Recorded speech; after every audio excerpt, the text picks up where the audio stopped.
मैं आपके बीच शरद दुबे आज एक नए अधिनियम के साथ आज हम बाल विवाह प्रतिषेध अधिनियम 2006 का अध्ययन करेंगे। इससे पहले भी हमने कुछ अधिनियमों का अध्ययन किया है। यदि आपने नहीं देखे हो तो एक बार मेरी प्लेलिस्ट में जाकर जरूर देखें। बाल विवाह प्रतिषेध अधिनियम भारत में 2006 में पारित होकर लागू हो जाता है, 2007 में लागू होता है। इसका हम कुछ बेसिक समझते हैं। इसकी शुरुआत कहाँ से होती है। आज हम यदि देखें, ये अधिनियम लागू भले है लेकिन समाज में कहीं ना कहीं आज भी बाल विवाह हो रहे हैं। इसका मूल कारण समाज का अशिक्षित होना और ये समाज जो है रूढ़िगत परंपराओं को मानकर चलती है। इसका हम इतिहास देखें तो ये बाल विवाह से संबंधित जो अपराध हैं, आजाद भारत से पहले हरिविलास शारदा जी जो हैं, एक शिक्षाविद एवं समाज सुधारक, इन्होंने इससे संबंधित अपराधों को मुद्दे बनाकर उठाए और इन्हीं के प्रयास से केंद्रीय विधानसभा में एक कानून पेश किया गया और ये अपनी बात में कहते हैं, जो बाल विवाह है इससे कम उम्र में बच्चों की शादी हो जाती है और इनको जो है समाज में आगे बढ़ने का मौका नहीं मिल पाता। साथ में जो कम उम्र में बच्चियां विधवा हो जाती हैं, पुनर्विवाह अधिनियम पारित न होने के कारण इनका पुनर्विवाह नहीं हो पाता। जो समाज में सती प्रथा चल रही है, सती प्रथा के चलते उनको सती भी होना पड़ता है। इनकी जो पीड़ा है, इनकी पीड़ा जो दर्द है इनकी व्याख्या भी नहीं की जा सकती। और ये अपनी बात में कहते हैं, कानून निर्माता मनु ने मनुस्मृति में लिखा है, जो लड़की की शादी की उम्र है उसके वयस्क होने के 3 वर्ष रखिए। अर्थात शादी लड़की की कब हो, जब वह वयस्क हो जाए उसके 3 वर्ष पश्चात। और आयुर्वेद के जो जन्मदाता धन्वंतरी जी हैं, उन्होंने लड़की को वयस्क 16 वर्ष में कहा है। अर्थात लड़की की जो वयस्कता है वो 16 वर्ष में होती है, लड़की वयस्क 16 वर्ष में हो जाती है। हम इन दोनों को देखें तो लड़की की जो शादी की उम्र है वो कितनी निकलती है, 19 वर्ष। कैसे?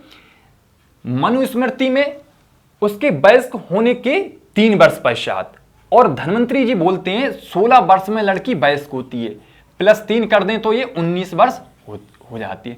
लेकिन हम जब आस पड़ोस में या हम अपने घर परिवार में पूछते हैं, दादा दादी परदादा जो हैं, उनसे आपकी शादी किस उम्र में हुई, अर्थात या ये पूछें उनसे कि आपकी शादी किस वर्ष हुई थी, तो उनका जवाब एक ही मिलता है, बेटा जब हमारी शादी हुई थी तो तब हम ये जो दीवारें दिख रही हैं आपको, हम इसको पकड़ के चलते। तो इससे हम लगा सकते हैं कि किस उम्र में उनकी शादी होकर आई होगी। ये कृतियां हैं, ये समाज ज्यादा इनको फॉलो करती है अधिनियम को छोड़कर। इसका मूल कारण मैंने बताया, ये अशिक्षा को ज्यादा होने के कारण, मतलब अशिक्षित लोग ज्यादा हैं समाज में, तो यहां पर ये कृतियां ज्यादा मान के चलता है। अब ये अधिनियम जो है, बाल विवाह निरोधक अधिनियम 1929 में पारित हो जाता है और यह लागू अप्रैल 1930 में होता है। इस अधिनियम का नाम शारदा एक्ट, उन्हीं समाज सुधारक एवं शिक्षाविद जो हरिविलास शारदा जी हैं, उन्हीं के नाम पर इसको शारदा एक्ट कहा गया। जो यूनिसेफ है, अर्थात संयुक्त राष्ट्र बाल कोष, इसके अनुसार जो 18 वर्ष से कम उम्र की शादी हैं उनको क्या कहा है, बाल विवाह कहता है। और साथ में यह कहता है, इस तरीके के जो विवाह हैं ये मानवाधिकार का उल्लंघन करते हैं। भारत में इसका हम मूल स्ट्रक्चर देखें तो यह स्वीकृत होता है 10 जनवरी 2007 को, अर्थात राष्ट्रपति जी की इस पर मंजूरी मिलती है 10 जनवरी 2007 को और लागू होता है 1 नवंबर 2007 को। इसका नाम बाल विवाह प्रतिषेध अधिनियम 2006 है। यह लाया जाता है 2006 में, इसको स्वीकृत अर्थात राष्ट्रपति अपनी मंजूरी देते हैं 10 जनवरी 2007 को और लागू होता है 2007 नवंबर में। तो इसको ध्यान रखना, यह अधिनियम 2006 है लेकिन लागू 2007 में होता है। यह जो बाल विवाह निरोधक अधिनियम 1929 अर्थात शारदा एक्ट जो है, इसमें लड़कियों की शादी की उम्र रखी थी 14 वर्ष और लड़कों की जो शादी की उम्र थी वह थी 18 वर्ष। यहां से प्रश्न पूछ लिए जाते हैं शारदा एक्ट के तहत लड़कों की उम्र और लड़कियों की उम्र क्या थी। इसमें कुल धारा 21 है, आप एक बार इसका स्क्रीनशॉट निकाल लीजिए।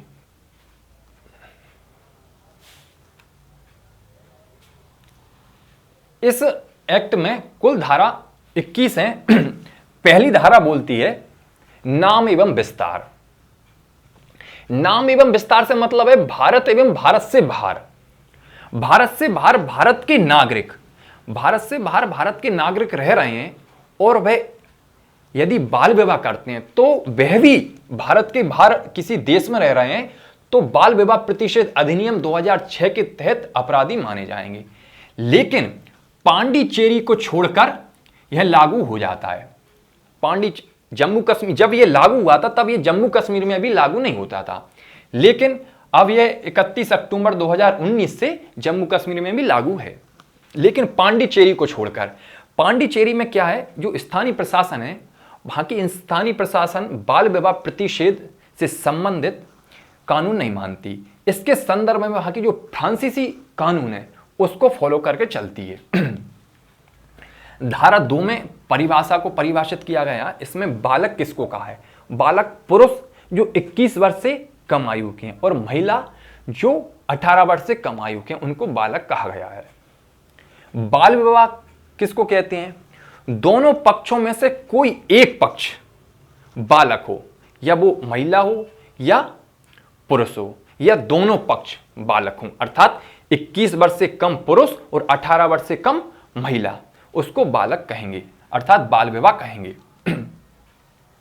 धारा 3 में पक्षकार जो बालक है के विकल्प पर शून्यकरण।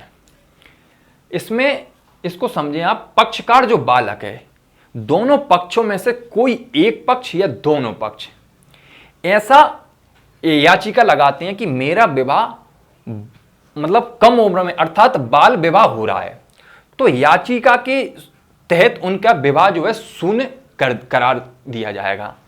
अब यदि यह जो याचिका लगाई जाती है यह उनके वयस्क होने के 2 वर्ष पहले, यदि जो याचिका लगाई गई है तो उनके वयस्क होने के 2 वर्ष पहले लगाना चाहिए। यदि उनके 2 वर्ष पश्चात लगाई जाती है अर्थात उनके वयस्क होने के 2 वर्ष पश्चात लगाई जाती है तो याचिका खारिज कर दी जाएगी। साथ में यह विवाह जो है यह अधिनियम के पहले हुआ हो या बाद हुआ हो तो यह शून्य माना जाएगा। यदि जो याचिका है याचक है अर्थात जो याचिका लगा रहा है वो अवयस्क है तो इसमें याचिका जो करता है वो क्या है, अवयस्क है, तो इसमें न्याय मित्र या प्रतिषेध अधिकारी, बाल प्रतिषेध अधिकारी द्वारा याचिका लगाई जा सकती है। न्याय मित्र से मतलब है कोई वकील, प्रतिषेध अधिकारी से मतलब है यहां पर एक आगे हम धारा में पढ़ेंगे सरकार एक प्रतिषेध अधिकारी की नियुक्ति करती है, वह भी याचिका लगा सकता है। किसकी, वह अवयस्क व्यक्ति है, यदि कोई व्यक्ति पुरुष है या महिला हो वह याचिका लगाता है, वह व्यक्ति अवयस्क है तो इनके द्वारा याचिका दर्ज की जा सकती है। धारा 4 में कहा गया है बाल विवाह बंधन की महिला पक्षकार हेतु भरण पोषण। यदि कोई महिला है उसका बाल विवाह हो जाता है तो उसका जो भरण पोषण है इसमें जिला मजिस्ट्रेट आदेश जारी कर सकता है उस पुरुष पक्षकार के लिए, या वह पुरुष पक्षकार यदि अवयस्क है तो उसके माता पिता द्वारा देय होगा। किस तरीके से, जिला न्यायालय पुनर्विवाह तक उस महिला के पुनर्विवाह तक उसके भरण पोषण निवास का आदेश कर सकेगा जो पुरुष, या यदि पुरुष अवयस्क है तो उसके माता पिता द्वारा देय होगा उसके पुनर्विवाह तक।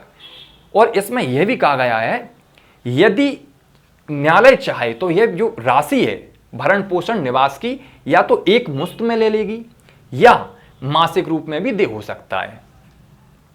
धारा 5 में कहा गया है बाल विवाह से जन्मे बच्चों का भरण पोषण एवं अभिरक्षा। जिला न्यायालय बच्चों के हित में सर्वोत्तम जो समझे वह आदेश दे सकती है। किस तरीके का सर्वोत्तम?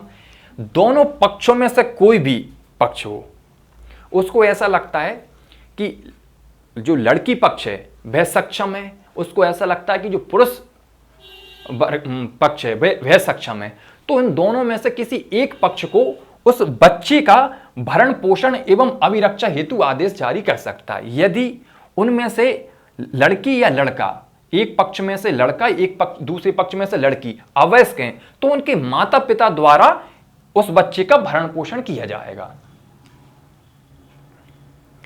धारा 6 में कहा गया है बाल विवाह से जन्मे बालक की धर्मस्थता, अर्थात जो बाल विवाह हुआ है उससे जन्मे बच्चे वैध माने जाएंगे। धर्मस्थता से मतलब है उनका धर्म रहेगा, उनका वजूद रहेगा, अर्थात जो बच्चे हुए हैं भले जो धारा 3 के तहत विवाह शून्य माना गया हो, अवैध माना गया हो, लेकिन जो बच्चे जन्म ले चुके हैं वह वैध रहेंगे। धारा 9 बोलता है बाल विवाह करने वाले पुरुष वयस्क जो 18 वर्ष की आयु के ऊपर होते हुए ऐसा कृत करेगा। इसमें देखो, यदि कोई पुरुष है जो 18 वर्ष की आयु पूर्ण कर चुका हो, जिसको वयस्क बोलते हैं, वह यदि बाल विवाह करता है, यानी किसी लड़की से जो 18 वर्ष की कम आयु की है उससे विवाह करता है, तो ऐसा कृत करने पर उसको 2 वर्ष का कारावास और 1 लाख जुर्माना, यह दोनों हो सकते हैं। 1 लाख का जुर्माना और 2 वर्ष का कारावास, यह दोनों हो सकते हैं। कब? ऐसा कृत करने पर, यदि वह वयस्क है तो। धारा 10 में अनुष्ठान करने हेतु दंड। अनुष्ठान करने हेतु दंड से समझो संचालित, निर्देशित या दुष्प्रेरित करेगा। यदि बाल विवाह हो रहा है, उसको कोई संचालित कर रहा है या कोई उसको निर्देशित कर रहा है या दुष्प्रेरित कर रहा है, उसको मतलब प्रेरित कर रहा है कि आप ऐसा विवाह कर लो, मैं संभाल लूंगा, कोई दिक्कत नहीं है, तो ऐसा कुछ ऐसे प्रकार के कृत करने पर उसको 2 वर्ष का कारावास और 1 लाख का जुर्माना होगा। अब इसमें देखें, संचालित करने से कोई संस्था भी संचालित कर सकती है। अब विवाह कभी कभी ऐसा होता है संचालित मामा फूफा के द्वारा भी होता है। मामा फूफा सबसे ज्यादा शादियों में आंग रहते हैं और कभी कभी शादियों में मामा फूफा की नाराजगी भी ज्यादा देखी जाती है। तो यदि मामा फूफा शादियों में नाराज हैं तो यहां पर उनकी नाराजगी पूरी दूर हो जाएगी। क्यों? यदि वे बाल विवाह को संचालित कर रहे हैं तो उनको भी 2 वर्ष का कारावास और 1 लाख रुपए जुर्माना होगा।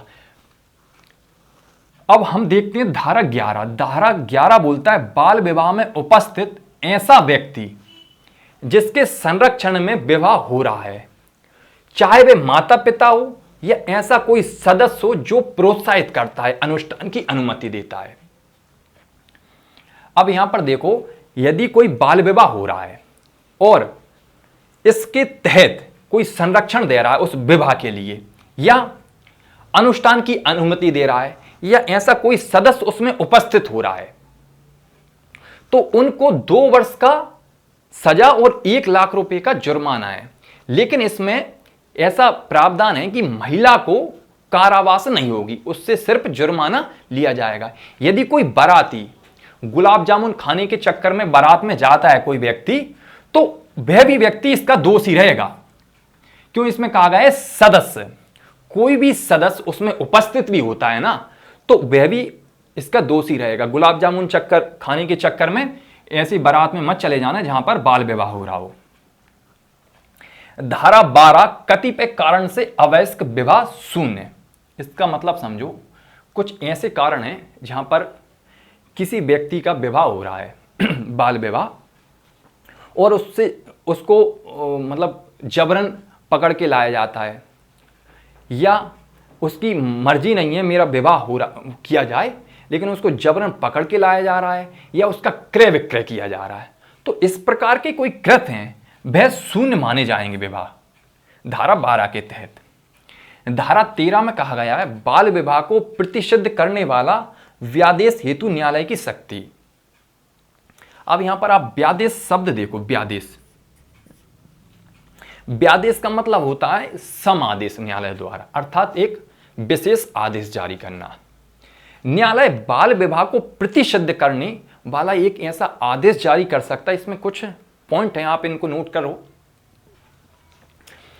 प्रथम वर्ग के न्यायिक मजिस्ट्रेट या महानगर मजिस्ट्रेट को बाल विवाह प्रतिषेध अधिकारी या कोई अन्य सूचना देता है कि यहां पर जो विवाह हो रहा है, बाल विवाह हो रहा है, तो वह एक आदेश द्वारा उस विवाह को रुकवा सकता है। दूसरा पॉइंट है इसमें, न्यायालय स्वयं भी इसमें संज्ञान ले सकता है। न्यायालय किस प्रकार से संज्ञान लेगा स्वयं? जब उसको किसी न्यूज पत्र के माध्यम से जानकारी मिलती है या कहीं पर ऐसा उसको प्रतीत होता है यहां पर बाल विवाह चल रहा है, तो वह स्वयं संज्ञान ले सकता है। दूसरा पॉइंट है इसमें, अक्षय तृतीया जैसे दिनों में जो सामूहिक विवाह होते हैं उसके निवारण हेतु डीएम जो है, डिस्ट्रिक्ट मजिस्ट्रेट को बाल प्रतिषेध अधिकारी के रूप में समझा जाएगा। बाल प्रतिषेध अधिकारी किसको समझा जाएगा? धारा 13 के तहत डीएम को, डिस्ट्रिक्ट मजिस्ट्रेट को। भाई इस धारा का यदि कोई उल्लंघन करता है, धारा 13 का कोई उल्लंघन करता है, तो उसको 2 वर्ष का कारावास और 1 लाख रुपए का जुर्माना या दोनों हो सकते हैं। धारा 14 व्यादेश के उल्लंघन पर बाल विवाह शून्य। इसमें कहा गया व्यादेश के उल्लंघन पर बाल विवाह शून्य। यदि कोई व्यक्ति धारा 13 का उल्लंघन करता है और फिर भी विवाह कर लेता है तो वह विवाह शून्य घोषित होगा, अर्थात वह अवैध हो जाएगा। धारा 15 में अपराध संज्ञेय अजमानतीय। संज्ञेय से मैंने आपको पहले भी बताया, ऐसे अपराध जिनकी गिरफ्तारी बिना वारंट की होती है। अजमानतीय, यहां पर उनकी जमानत नहीं होगी। धारा 16 में बाल विवाह प्रतिषेध अधिकारी। इसमें बाल विवाह प्रतिषेध अधिकारी की नियुक्ति करेगा कौन? राज्य सरकार। इसमें है राज्य सरकार संपूर्ण क्षेत्र या किसी विशेष क्षेत्र के लिए एक प्रतिषेध अधिकारी को नियुक्त कर सकेगी। और इसमें राज्य सरकार जो है बाल विवाह प्रतिषेध अधिकारी को पुलिस की शक्ति दे सकती है। किस प्रकार की? जो राजपत्र में अधिसूचित हुए हैं। बाल प्रतिषेध अधिकारी को पुलिस की शक्ति धारा 16 के तहत राज्य सरकार दे सकती है।